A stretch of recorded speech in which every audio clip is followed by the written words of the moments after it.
രഘു സാറിന് ഞാൻ പരിചയപ്പെടുത്തി. ഇപ്പൊ രഘു സാർ ഇപ്പൊ എന്താ ചെയ്യുന്നത്? അവരെ വീട്ടിലെത്തുന്ന സോപ്പാണെങ്കിലും പേസ്റ്റ് ആണെങ്കിലും പാത്രം കാണുന്നാണെങ്കിലും ഈ ലിക്വിഡ് ഒക്കെ അവര് വാങ്ങി ഉപയോഗിക്കുന്നുണ്ട്. നല്ലതായപ്പോൾ അവർ വീണ്ടും വാങ്ങുന്നുണ്ട്. മിനിമം ഒരു 1000 രൂപ സാധനം നിങ്ങൾ വാങ്ങലില്ലേ? 1000 രൂപ സാധനം വാങ്ങുന്നത്. ഇനി ഒരു 1000 ആള് 1000 രൂപയുടെ സാധനം വാങ്ങുന്നാണെങ്കിലോ 10 ലക്ഷത്തിന്റെ കച്ചവടം നടക്കും. ആ സമയത്ത് നമ്മുടെ അക്കൗണ്ടിലേക്ക് 1,20,000 വീട്ടിലിരുന്നാലും നിങ്ങൾ മനസ്സിലാക്കുക. അത് വിൽപ്പനയാണ് ഞാൻ പറഞ്ഞത്. ഇനി അത് 2000 പേരായാലോ 20 ലക്ഷത്തിലെ കച്ചവടം നടക്കും. ഇത്തിരി ഇവിടെ പണിയിട്ടു, വേറെ പണിയൊന്നുമില്ല. പക്ഷെ ഇത് ആത്മാർത്ഥമായിട്ട് പറയണം മറ്റുള്ളവർ. നിങ്ങൾ ഒരു തവണ ഒന്ന് ഉപയോഗിച്ചു. പക്ഷെ ഇവിടെ പലർക്കും മടിയായി. ഞാനെങ്ങനെയാ വിൽക്കുക അല്ലേ? ഇത് കൊണ്ട് എനിക്ക് വിൽക്കാൻ മടിയാ അല്ലേ? പക്ഷെ ഞാൻ പറഞ്ഞത് ഇതൊരു ചാരിറ്റിയാണ്, ഇതൊരു സേവനം. നിങ്ങളൊക്കെ ലേസിന്റെ കഥ ഞാൻ ഗ്രൂപ്പിലിട്ടില്ലേ? ലേസ് കുട്ടിയൊക്കെ നമ്മൾ വാങ്ങിക്കൊടുക്കുന്നത്. ലിപ്റ്റിക് കണ്ടില്ലേ നിങ്ങൾ?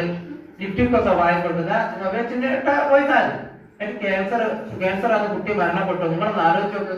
എന്നാൽ നമ്മൾ കൊടുക്കുന്ന ഉൽപ്പന്നങ്ങളോ നിങ്ങളൊന്ന് ഒരു തവണ ഒന്ന് മാറ്റി നോക്കുന്ന പറയുന്നത്. ഏത് ഉൽപ്പന്നം പാത്രം കയറുന്ന സാധനമാണെങ്കിൽ ഒരു ഇത്രയും ക്വാളിറ്റി ഉള്ള ബ്രാൻഡ് ഇവിടെ കിട്ടും, ഇത്രയും വില കുറച്ച്. നിങ്ങളെല്ലാം കമ്പയർ ചെയ്തോ. ക്വാളിറ്റി ഉള്ള സാധനം ഞാൻ പറയുന്നത്. ക്വാളിറ്റികൾ നിങ്ങൾ എന്ത് ചെയ്യുക? കമ്പയർ ചെയ്ത് നോക്കുക മാർക്കറ്റ് വെച്ച്.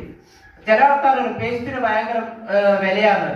ഞാൻ എവിടുന്നോ പേസ്റ്റ് എടുത്ത് നോക്കിക്കേ. സെൻസഡാനൊക്കെ 75 ഗ്രാമിന് 130 രൂപയാണ്. 75. എന്തിനാണ് സെൻസഡാ വാങ്ങുന്നത്?